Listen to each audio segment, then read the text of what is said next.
네, 안녕하셨습니까? 저는 소망회를 담당하게 된 김영택 목사입니다. 저한테는 아픈 기억이 있습니다. 제 아내가 8년간 암으로 투병하다가 4년 반 전에 하늘나라로 갔습니다. 아내가 투병하는 동안에 그 전에는 제가 몰랐던 건강에 대해서 관심도 갖고 나름대로 연구도 했습니다. 아내가 하늘나라 간 뒤에도 저는 계속 건강에 대해서 관심을 가지면서 한의학도 공부하게 되고 최근에 한의사도 되었습니다. 다름이 아니고 전 세계적으로 고통을 받고 있는 코로나 바이러스에 대해서 저희들 나름대로 어떻게 하면 소박한 대처를 할 수 있는가 같이 나눠보고 싶어서 이 자리에 섰습니다. 요즘에는 면역력이라는 단어가 굉장히 떠오르게 되었습니다. 특별히 저희들 이런 말 많이 들었죠. 노약자들은 면역력이 약하다, 그런 말을 많이 들었습니다. 또 듣고 있습니다. 여기서 생각해 볼 것은 왜 노약자들은 면역력이 없는 것인가?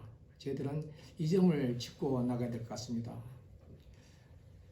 성경에 이런 말씀이 있습니다. 열왕기상 1장 1절인데요. 다윗이 나이가 들어 늙으니 이불을 덮어도 따뜻하지 아니하더라. 젊었을 때의 다윗은 성경이 묘사하기를 얼굴이 붉고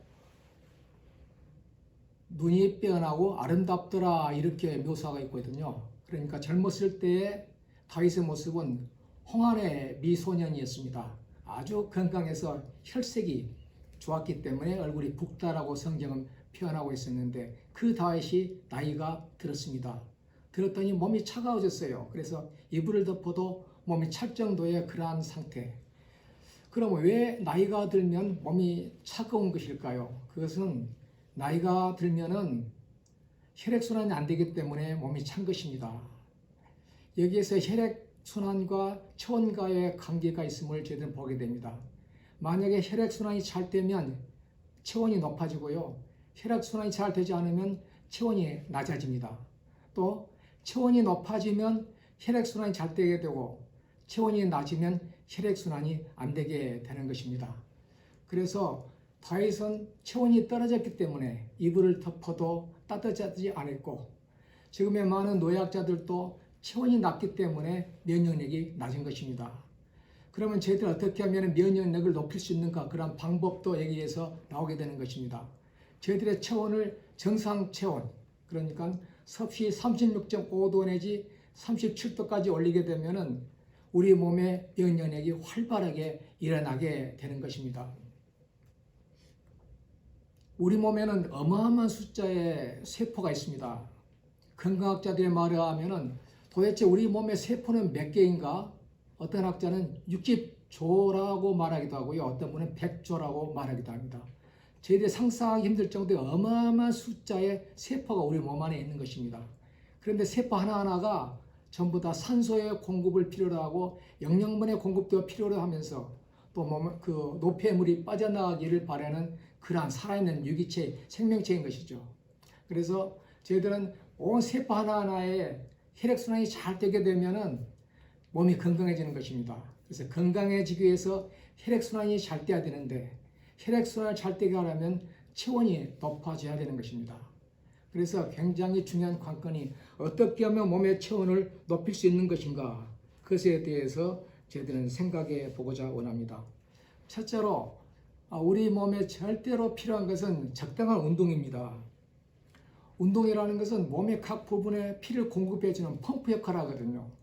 운동을 안 하면은 그 펌핑 역할이 되지 않아서 몸 안에 혈액순환이 되지 않아서 몸의 세포들이 약하게 되는 것입니다.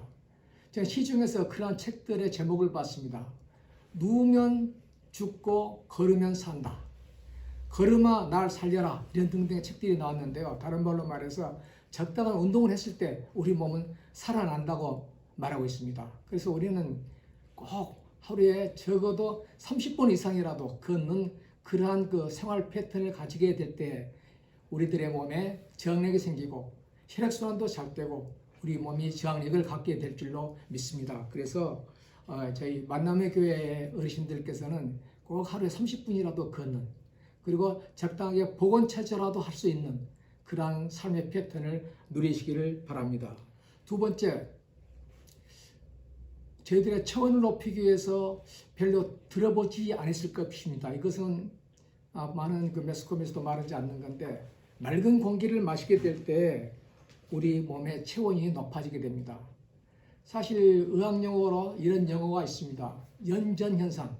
우리 몸에 있는 적혈구들이 피가 노쇠화될수록 적혈구들이 서로 붙어버립니다. 그래가지고 모세혈관을 통과하기 어려운 상태가 되어버리는데, 만약에 음이온이 담뿍 들어있는 맑은 공기를 마시게 되면 우리가 섭취한 음이온에 의해서 서로 붙어있던 적혈구들이 따로따로 떨어지게 되면서 혈액순환이 활발하게 됩니다. 아마 여러분 그런 경험을 해보셨을 겁니다. 바닷가에 가서 맑은 공기를 마시거나 숙소에 가서 맑은 공기를 마셨을 때 별로 피곤을 느끼지 못하는 그러한 경험들을 가지셨을 겁니다. 왜 그러냐면은 맑은 공기 속에 들어있는 음이온이 우리 몸속에서 적혈구들을 따로따로 분리해서 참 혈액순환이 잘 되게 하는 그런 역할을 해주기 때문에 그렇습니다. 사실 공기란 게 우리는 간과하기 쉬운데요.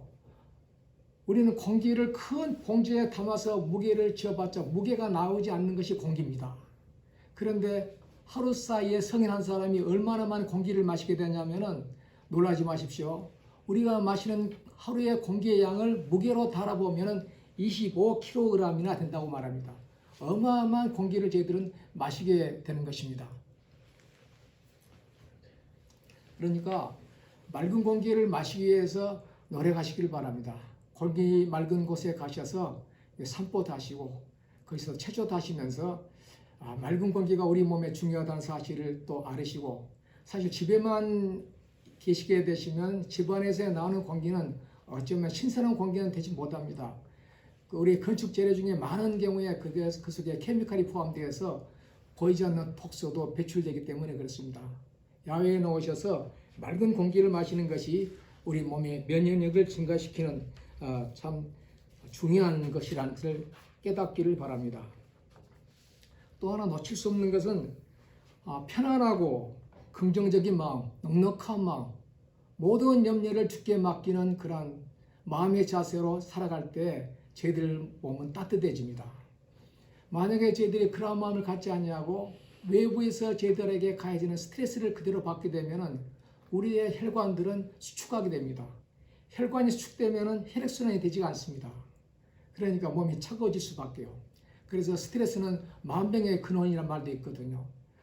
우리는 스트레스를 어떻게든지 이겨내야만 합니다. 그러기 위해서는 우리는 모든 염려를 주께 맡겨버리는 그런 여유로운 마음, 그리고 웃음을 잃지 않는 그러한 삶의 자세, 어떠한 일을 만날지라도 먼저 웃는, 먼저 미소를 짓는 그런 라이프 스타일을 가지면 좋겠습니다. 어떤 분이 그 말했던 것을 기억을 합니다. 나는 행복해서 웃는 것이 아니고 웃으니까 행복해지더라.